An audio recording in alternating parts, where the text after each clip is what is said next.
Hello guys, and welcome to Fantasy Island and the creaking table as usual, as ever. Right, before I go any further, I will say what I always say. Jeffrey Epstein deserved punishment, and so does Ghislaine Maxwell, although her sentence is excessive in the extreme. On February 19th, I phoned Talk TV and got through to Kevin O'Sullivan. I was addressing the trashing of Prince Andrew. I refused to call him Andrew Mountbatten Windsor, Prince Andrew. And, well, I'll play you the video and then I'll comment on it. Let's go to Al in London. Hello, Al. You think that Andrew is the victim of a witch hunt, do you? Well, Andrew Lowney's convicted him already, isn't he? Well, Andrew Lowney's got a lot of evidence. Well, he's still got to be tested. But I like the way you keep referring to him as a friend of a convicted paedophile. Jeffrey Epstein was not a convicted paedophile. Yes, he was. Yes, he was. No. Have you actually read the He was convicted of soliciting prostitution from a minor. Well, he was 17. That doesn't make him a paedophile. No, he was convicted of soliciting prostitution from a minor. That's a paedophile offence, Al, as a matter of fact. No, that is a paedophile offence. There's no point in discussing that. That is a paedophile offence. A minor is underage. In Britain. Never mind Britain. That's not where he was nicked, was he? He was nicked in Florida. Yeah. So he's a convicted paedophile. What was your next point?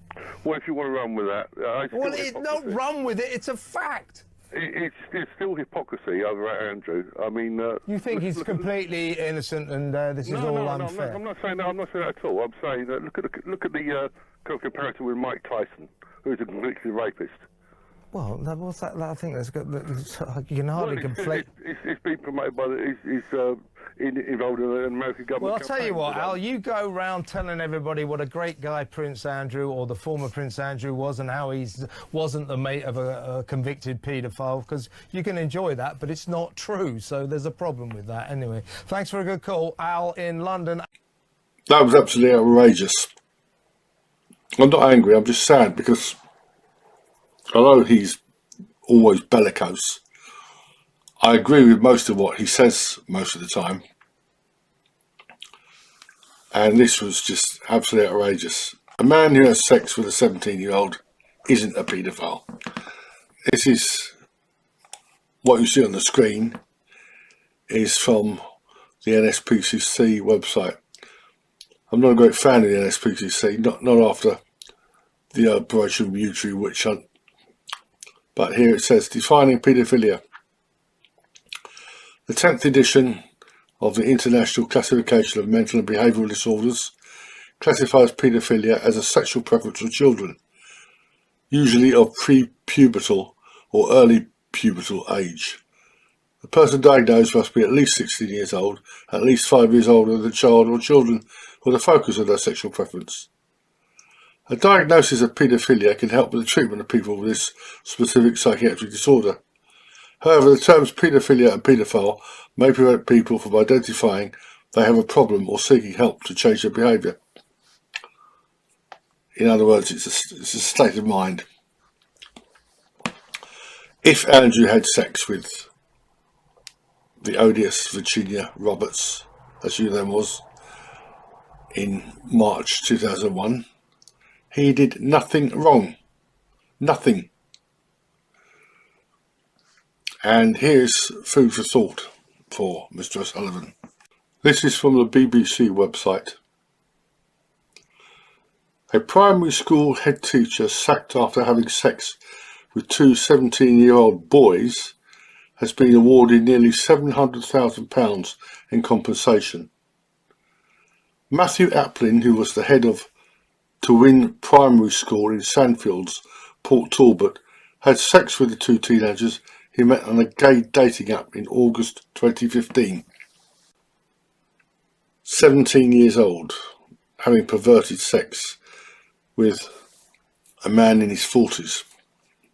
Yet if Mr. O'Sullivan were to call this lowlife a paedophile, he'd probably have Peter Tatchell turning up at his studio to picket him.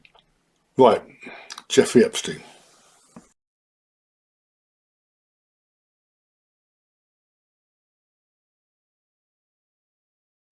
Epstein was recruiting slightly underage girls to give him massages. Not all sexual massages, but massages. What happened was a 14-year-old girl was found by her stepmother to have a large sum of money, something like $450 in her possession. The police were informed and they looked into Epstein, and there were dozens of girls visiting his place, and eventually they arrested him, seized his computers and everything like they do, and eventually they charged him not with these massages but with 2 counts of soliciting prostitution, one from a woman and another from a minor who was 17 years old, nearly 18. According to Michael Tracey, the excellent Michael Tracey, she had sex with Epstein the day before her 18th birthday. This is only speculation, but intelligent speculation. I think the reason they didn't charge him with the massages was because there could be problems with the girls. I didn't want to put them on the stand, cross-examine them, and as I say, massages weren't always sexual. So they settled for charging him these 2 offences, which in Britain wouldn't have been illegal. There may have been another reason Epstein wasn't charged with the massages. That's because there were a number of girls recruiting others, in particular the odious Virginia Roberts and Hayley Robson. Hayley Robson now styles herself as a survivor of Jeffrey Epstein, and she's got to pay up from the fund, or one of the funds. So what you read in the press, what you hear on YouTube and elsewhere, mostly YouTube, isn't as simple as that. Isn't accurate, or there's a lot of nuance missing. One of the claims made about Epstein was that the sweetheart deal he had entailed him getting work release, sleeping at the prison and being out 6 days a week or whatever. In his lengthy interview with Steve Bannon, he said something different. He said for the first 3 months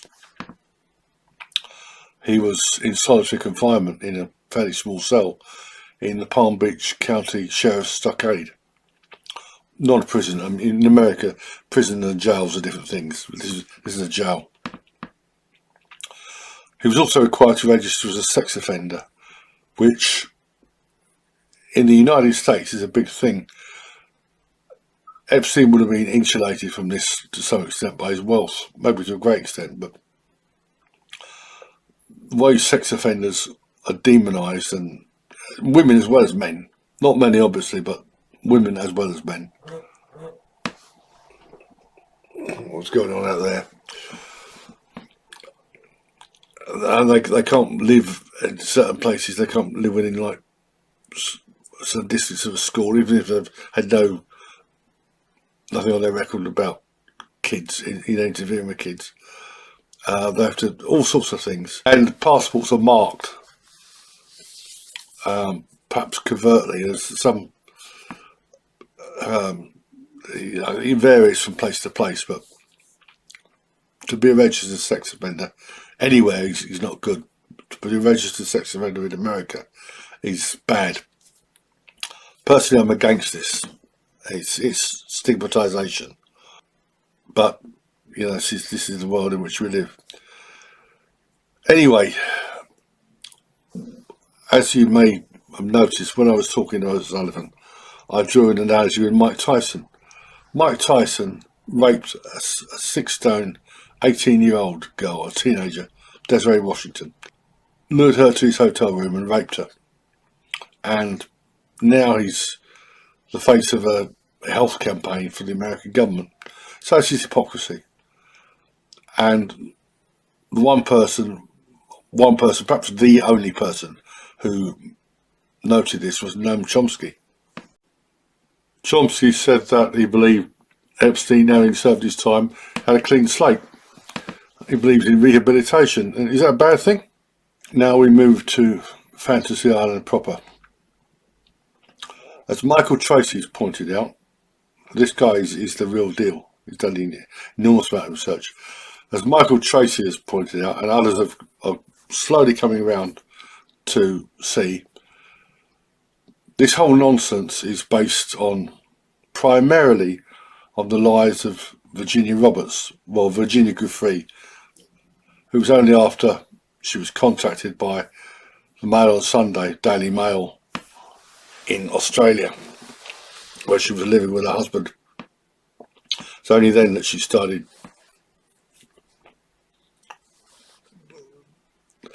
how can I put it? I think this was a collaborative effort between her and the Mail, but lie.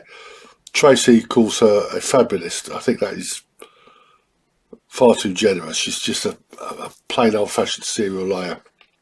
Without Virginia Giuffre, this nonsense about child sex trafficking would never have caught on. Tracey points out two other women, Sarah Ransome and Maria Farmer.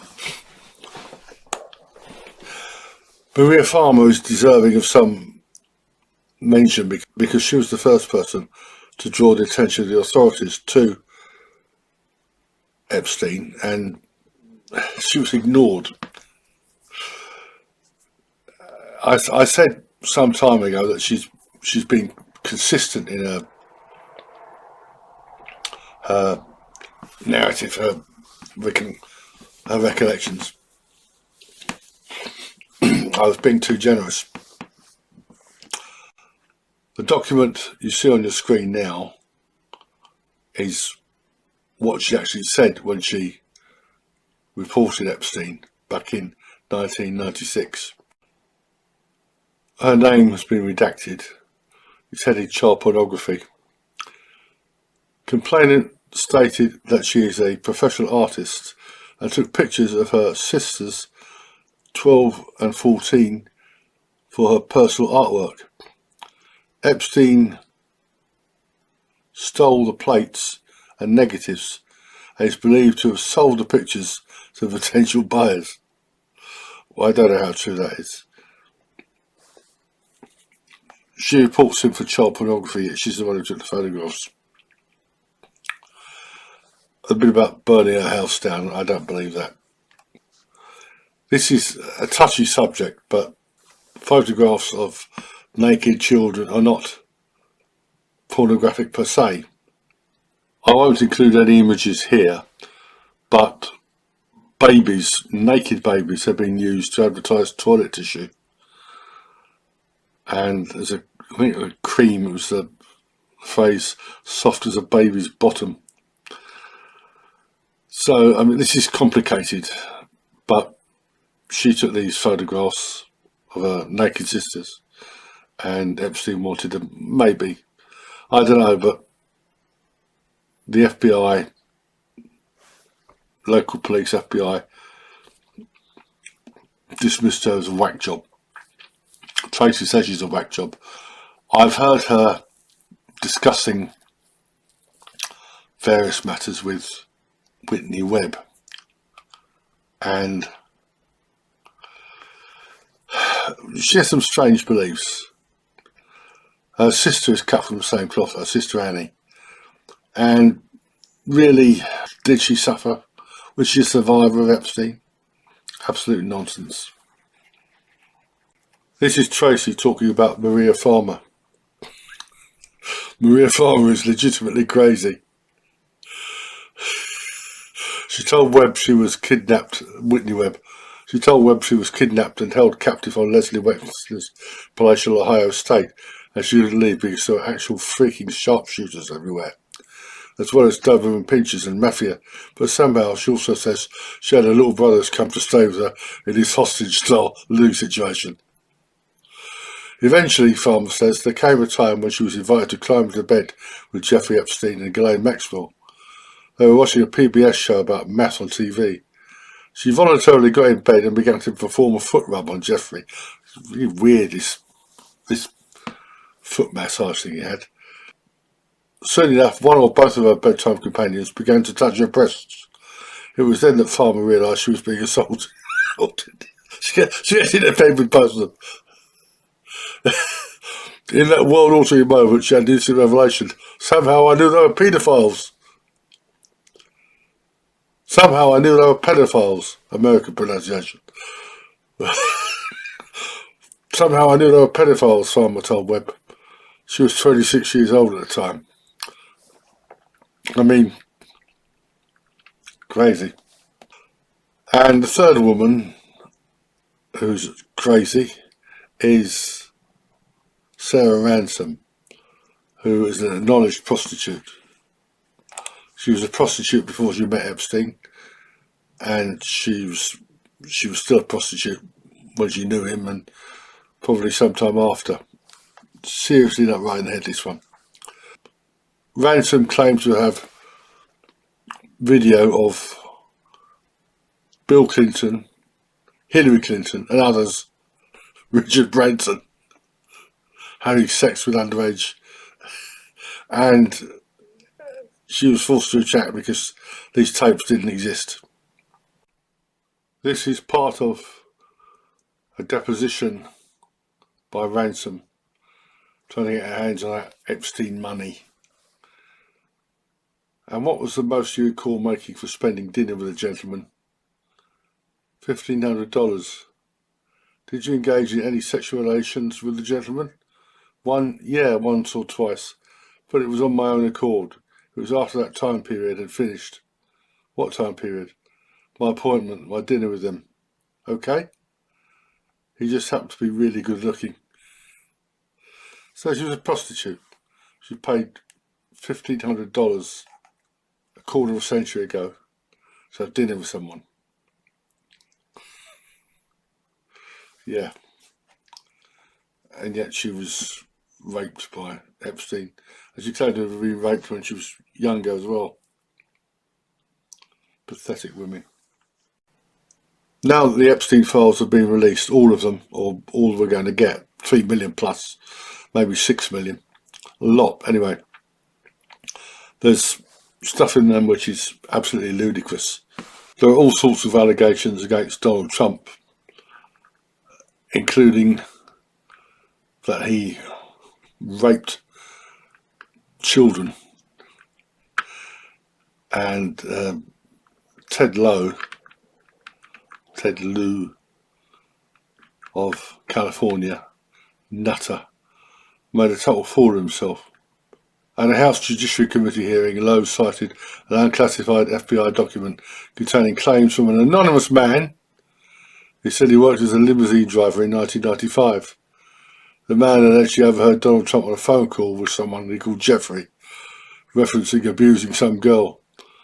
The man later identified himself publicly as Dan Ferry. The FBI intake document states that Ferry claimed he later met a young girl. She alleged that Trump and Epstein raped her at a hotel. Ferry also claimed that authorities later found the girl dead with her head blown off. He said the coroner ruled the death a suicide. And Lou, and what these scumbags have been doing as well of late is they've been posting generated images of Trump with young girls, stuff on Facebook, photographs, images, whatever, which are obviously fake. And a trick the Democrats used involved genuine photographs. There's one of Trump with some attractive young women, their faces blacked out, to give the impression they were survivors of Epstein. In fact, this photograph was taken publicly. It was at a club or contest or something. They're full of dirty tricks. As many people have pointed out, if there had been a nanogram of truth in these allegations, they would have come out under the Biden presidency.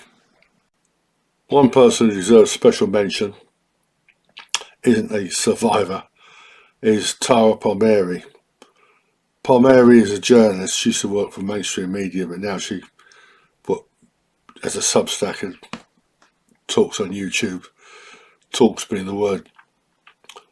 She spent some time with Virginia Giuffre, travelling with her, looking for men who had worked for Epstein or associated with Epstein, and inviting them to make incriminating statements. This was part of Giuffre's scam, which she and her corrupt lawyer friends, I mean, the whole thing is just ridiculous, but the money involved is just staggering. Giuffre or her crooked lawyer friends set up a website called Victims Refuse Silence. The domain has lapsed and it was replaced by one called SOAR, S-O-A-R, Speak Out, Act, Reclaim. And there isn't much on it. It's board members showing Giuffre and another woman. Hasn't been updated for some time, obviously. Please note that we are not a hotline and are unable to respond to individual requests. If you are in crisis or know someone who is, visit our Need Help page for a list of organisations that can provide support. That was copyright 2021. And basically it's just there's a links page with some numbers to call. It's a scam. Total scam. Giuffre's estate is currently in probate or something like that. There's a big tussle over it between her husband and her kids on one hand and her family on the other. Total scam. Just look again at this photograph. Did any photograph in history cause so much aggravation over nothing? Ghislaine Maxwell's family insists this photograph is fake still. Lady Victoria Harvey does too. I'm assuming it's genuine, but what does it show? A young woman having fun. Or maybe shag a prince later that evening. I don't believe he did have sex with her actually. But she was a prostitute. A disgusting little prostitute. A disgusting serial false accuser, serial liar. And an even more disgusting child sex trafficker. A self-confessed child sex trafficker. Right, I call this Fantasy Island, this video. This hangout. But it isn't just about the Fantasy Island of Jeffrey Epstein. There are a lot of nutters out there. Unlike Virginia Giuffre, most of them are not motivated by money, but by, they're not right in the head. This is Fiona Barnett from Australia. A woman who says she was the victim of an alleged pedophile ring operating in the 1970s has made explosive claims in Sydney today. Fiona Barnett spoke at a press conference along with members of abuse survivor group SNAP. I was prostituted to pedophile parties at Parliament House, Canberra. The people involved in this elite pedophile ring included high-ranking politicians, police and judiciary. And that was just the start of it. Barnett claimed that at least 3 former Australian Prime Ministers were involved and that the ring is still operating today. Ms Barnett said she had taken the allegations to multiple health professionals in the 1980s, New South Wales Police in 2008 and approached the Royal Commission in 2013. She said she and other victims of VIP perpetrators were stonewalled by authorities. Surely a sign there might be no evidence for her remarkable claims. Yet all these media outlets ran with her story, and only news.com.au saw fit to suggest it might not stack up, by including this statement from ACT Police, noting, "The matter was thoroughly investigated by ACT Policing's Operation Attest, and there was no evidence to substantiate the complainant's allegations." This is Teal Swan. I suppose you call her some sort of New Age guru. She claims to have been raped, and more than that. Total fakery, but she's attracted quite a wide following. Currently she has 2 million subscribers on YouTube. I'm not doing these in any particular order. This is something I found in 2020, a woman, Donna Hilton. This is incredible. This is a different type of fantasy island. She was, how can I put it? She was one of a number of people who murdered a man in quite horrific circumstances in 1985. Donna Hilton and 6 other people were charged with the murder, in connection with the murder of Thomas Vigliarolo. It was a murder committed from a financial motive, but they kept this guy for 15 to 20 days and tortured him over that period. Really horrific. And this woman was paroled, and she became part of the Democratic Party freak show, opposing the first Trump administration. And this is just, how can I put it? She was born in Jamaica. She had a rough life, you know. She was born in Jamaica, put up for adoption to a childless couple. She spent 27 years in prison for that atrocity. In December 2017, she was interviewed by a bloke named Cochrane, and she claimed to have been abused by her mother, who, not sexually abused, but including making her take scalding hot baths and beating her with wires. Claimed to be sexually abused by her adoptive father and by a mathematics teacher when she was 14. When she was underage still, she ran away with an older man who raped her. Statutory rape. She became pregnant and was abducted by another man who raped her in collaboration with a second man. It's absolutely ridiculous. She also claims to have been raped by a detective. Absolutely. What can you do? What can you do? What can you say? And there's a woman called Annika Lucas, not part of the Epstein story. She claimed, she's a Belgian woman, she claimed to have been set to work as a sex slave when she was young. Reading here from Global Citizen. Around my 6th birthday in 1969, I was taken to an orgy for the first time in a castle. I was used for an S&M show on a low stage, chained up with an iron dog collar and made to eat human feces. There's another one here. Brooke Axtell, who was sex trafficked at the age of 7 in the United States. There's lots of these women. So many of them. The one thing they have in common is a total inability to corroborate any of these ludicrous claims.